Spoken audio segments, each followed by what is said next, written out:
Today we talk about intellectual property startups, spinouts, and acquisitions from a university.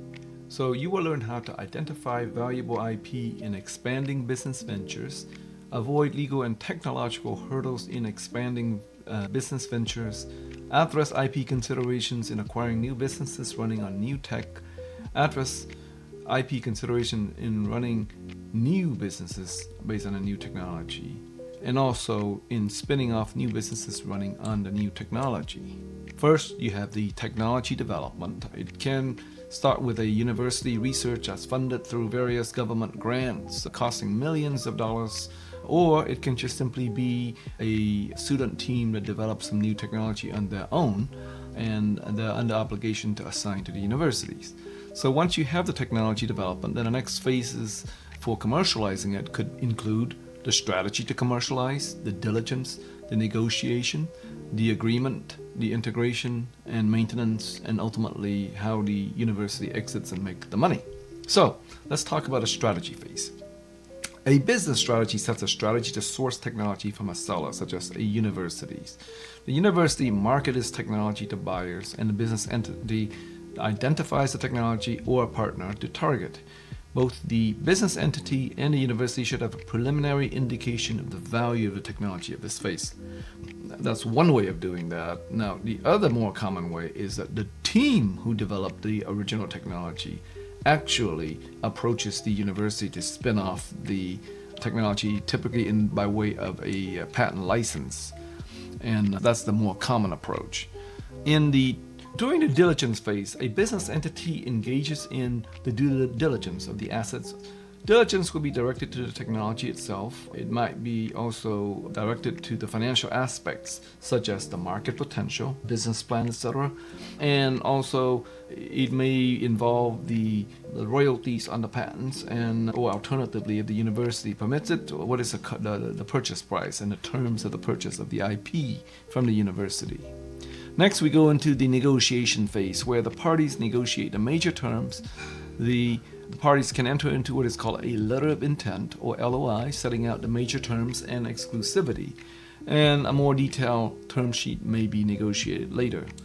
Let's discuss the legal expert involvement. The deal may include a license or a purchase and a sale agreement or some other legal instruments.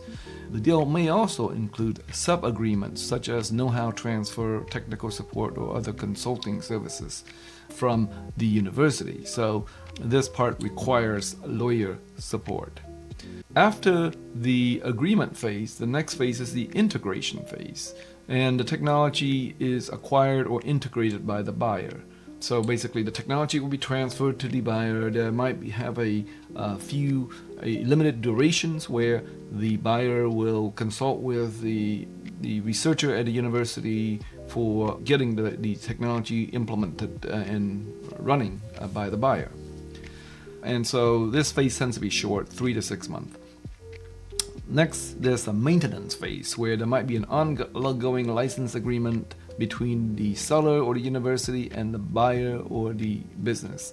There also might be licensing payment due on an annual basis, and that's specified in the agreement phase. And then finally, of course, there's the exit phase. There might be a termination of a relationship between the buyer and the seller. Let's say in case of a startup that's licensing the technology, if the startup couldn't progress into commercialization, the university may want to terminate the agreement so that they can license the technology to others. The technology may or may not be successful. Milestones may not be met, so the parties walk away.